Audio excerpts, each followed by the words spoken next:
It's so funny. I don't know. I think all I wanted to do was make enough money to like live a normal life for my family and not work a job that I hated.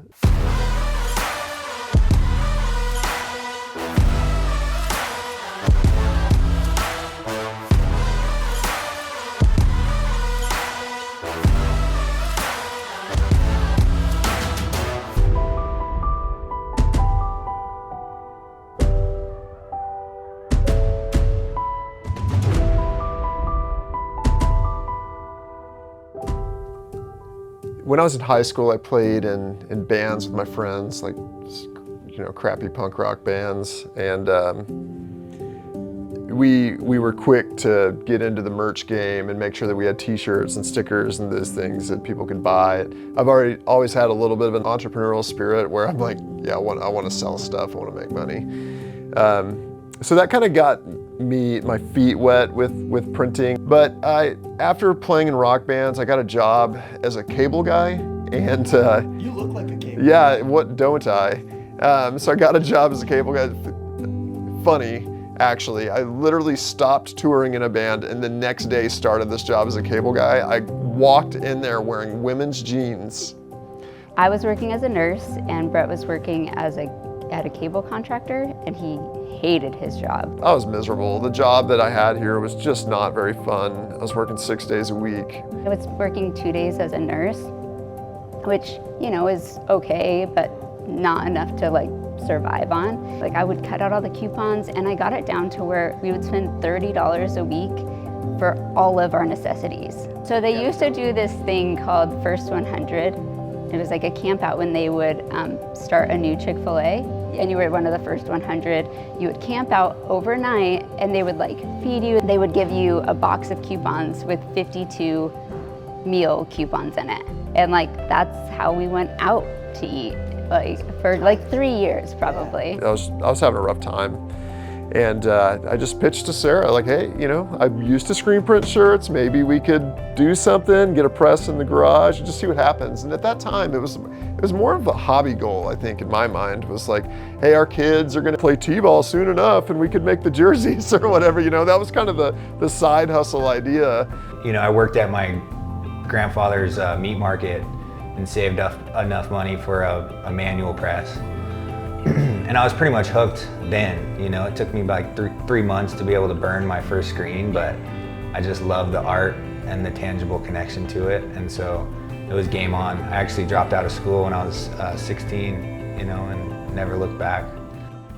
You know, we didn't have the same resources and access to the same knowledge that we do now back then, you know, self-serve and trial by fire, you know, a lot of mistakes and, you know, but I think that immense struggle early on is like what keeps the drive. Believe it or not, I was a banker at Chase. It was weird. Like, as much as I hated being there every day, like, I think I really got like my people skills, my personality from having to deal with old people and young people, and I pretty much can like talk to anybody, and like I don't feel out of place. So like I think it made me like, kind of got me ready for this, even though I didn't know I was going to be doing this. I had zero experience in garment decorating. I actually come from the action sports industry. I was a manager of professional athletes. In 2007, one of my athletes became paralyzed, and I hired Jeff, along with Steven's sponsors, to print t-shirts for him. We started a brand. Jeff printed all the shirts, did everything. We did that for 3 years with him. And then when I did the radio show, Jeff came back up and said he was going to sell the business. So he asked if Dakota and I wanted to buy it. And I said no.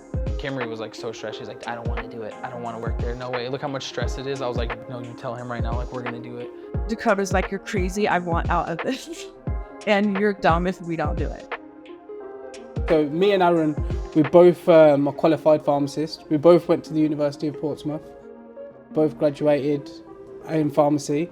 So I did whilst I was doing my pre-registration year, which is the year after you do your 5 years of master's degree and you're training like full-time to be a pharmacist, we opened UK and print. Mm-hmm. So I was doing my pre-reg and I was like, Aaron, I can't do this every day for the rest of my life. I feel like a shopkeeper. Yeah. And I was like, I need to be doing something else. This is what I want to be doing. And I was already using like outsourcing some screen print and embroidery jobs whilst I was at university. We leased a building. At this point, we didn't know how to screen print anything. Never screen printed, we never made a screen, never mixed an ink, never even touched anything in our lives. This was just pure a grab. What's a squeegee? The guy was like, oh, I need to send you the box of squeegees. I'm like, oh, you're taking the pill? What's a squeegee? And then long story short, we phoned up MHM, they put our machine together. And then 2016, we first started printing. It was April 2016, actually, I remember that. It was like 6 colours on white t-shirts, only a couple hundred t-shirts. And that's where it was born. I started my business at 16. I remember getting a business license and they had to check to see if they could give a 16-year-old kid the business license, like out at the city. They weren't sure. My biggest struggle is just growing up. My first job when I'm 16 is to go run errands for my parents' company. And my first stop is to go pick up t-shirts from a t-shirt company, and then I came back the second day. And then I, bugged the guy and called him every day for 2 months, until he let me come sweep the floors and, reclaim screens. And I did that and I thought I know how to run a business, which was so mistaken. All I did was reclaim the screens for 3 months, and then I bought a little manual press from Ryan back in the day and watched their DVDs and set it up in my parents' garage. And then my first year I made $400 in sales. I can't believe I didn't give up. Yeah. I can't believe there was so many reasons why I should have. There was so many reasons why I gave up for one day and then got back in it the next day. You know what I mean? But man, I would just tell myself, just keep being around the right people. Keep making sure you have the right input, what you're listening to, what you're thinking, what you're reading. Keep focused on that. I think that our industry is really special in that we get to connect with a lot of really cool people. I love the fact that we are making a product that helps people make money, that helps people tell their story, that helps people show their identity. I think that's so cool. But then the byproduct of that is you end up working with all these really interesting people, and some of these people, the way that they've helped my life and our family's life and the experiences that we've gotten to have because of it is just intangible. I don't understand it. Superior Ink isn't special, but the people that work here are, and the fact that they can work on self-preservation and progression through a domain that is, their contribution is helping that entity, and that entity is helping fuel their own lives. I love people, and I love to love on people, and I love to help them, find themselves and get on a path towards who they want to be and how they're going to find satisfaction in life. You don't build culture, it just is. And I don't know what the recipe for that is other than just being a genuine person. Being the person that you would want to work for and treating others with respect. Going back to Grandpa Tony, as he scaled his business, he would always, whether it's 50 employees or 300 employees, he would make it a point to go acknowledge every single one and ask about their families, ask how their daughter or their son is doing. Genuine connections with employees, no matter how big you get, is super important. And then it almost becomes better because the bigger you get, the more resources you have and the more you can kind of support that culture with, whether it's a monetary thing or policy in place. So it doesn't necessarily get worse, it's just you have more resources to support the same things that you got into this, in the first place. The American dream is you can do anything. If you have your goal in mind, there's different ways to get there. We want to help other people. We want to help other businesses. We want to help people around us be inspired to be able to have food on the table. I mean, we have 40 employees now, and they're a huge why. They're the big reason why we keep going, even when we're tired and it's stressful and we have deadlines and clients, and they're their biggest why, for sure, is our team. I read this book called Extreme Ownership by Jocko, and it's I always listen to people that are where I want to be, and they've been through where I'm at now. Dude's look, dude, most of the time it's gonna suck, but the road is worth it. And he posted this video the other day, and I'm gonna be all emotional, dude. Fuck. And that's why, that's why I did this, because I know he was passionate about doing something other than what he was doing. On my worst days, I just think about our team. And like the days that I want to quit, I just realize like I can't because they're reliant on me. And I love them, and like I'm willing to go through all this shit to get to where I want to go. I love what we do now. I love what we can provide for our clients. I literally think it's just in me to work as hard as I possibly can. I have a responsibility to my staff. Why I do it is because I really am passionate about what we do here. I love the hustle of this industry. I don't think you can find another industry that is like this. You deal with something different every day. You're dealing with new jobs every day. You're seeing something different every day. Having fun with it. Having fun with it, as long as you know it's all going well. When it is all going well, it's nothing more rewarding than knowing that you've produced that many garments or you've produced that much, and it going out the door on time and keeping your customers happy, and you thinking that, whoa, we've got the best screen printing company in the country. We're keeping all of our customers happy all the time. You know that it's a good feeling. It's addictive almost. It's nothing better than walking down the road or walking into a shop and thinking, I made that. I can't tell you I did it, but I made that and it looks wicked. No day's the same, sorry, everything's different every single day. It's like a magical world, it's weird. Yeah. Obviously, from a pharmacy background, that's monotonous, everything's the same. It's black or white, whereas in the screen print world, it's a different world completely, it's colourful. But just keep believing, like sometimes it's just that simple. Just keep focused on the fact that it's possible, that it's gonna happen, that be patient, work hard, be patient, keep at it. I think some of the hardest lessons or biggest lessons is just keeping your faith and trying to stay positive.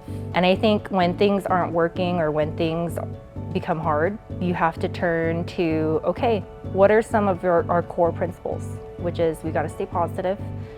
If something's not working, let's figure out the problem right then and there. Let's deal with it right now. Let's not let it escalate into bigger issues. Let's deal with it and then let's keep going. Let's keep moving. We can't be stuck. And I think sometimes as business owners, we can get stuck and we get into our ruts even as owners. Like, are we doing the right thing? Am I even, reaching the goals that I want to? But it's really just trying to stay positive and keeping our faith.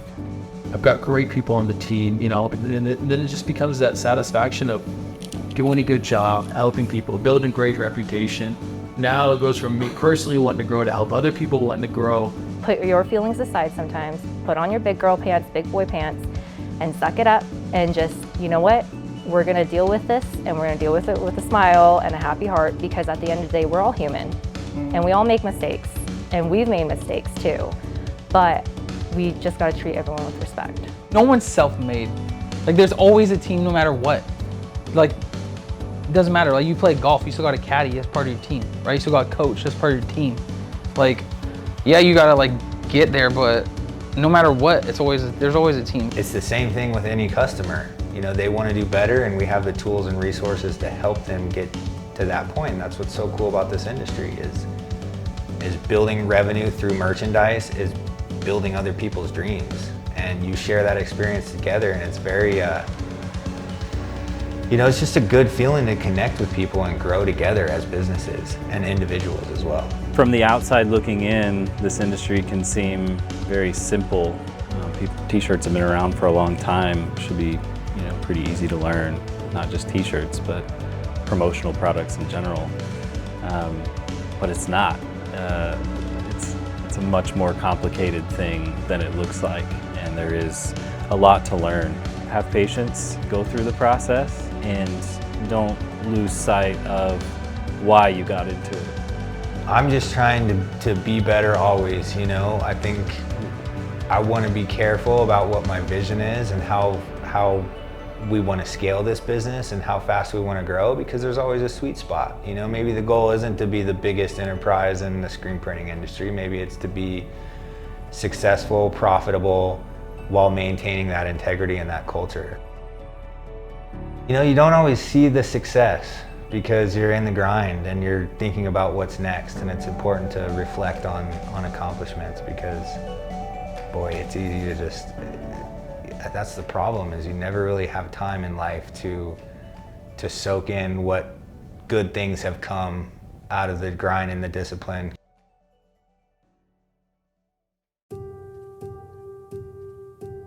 I've always wondered, do we pick the industry or does the industry pick us? Either way, the story is set in motion long before we even know it. It doesn't matter if you're a former rocker turned cable guy, a nurse, a high school dropout, a software engineer. The business gets what the business wants. It starts with the dreams of printing t-shirts for dollars and turns into something much, much bigger. This is Making It.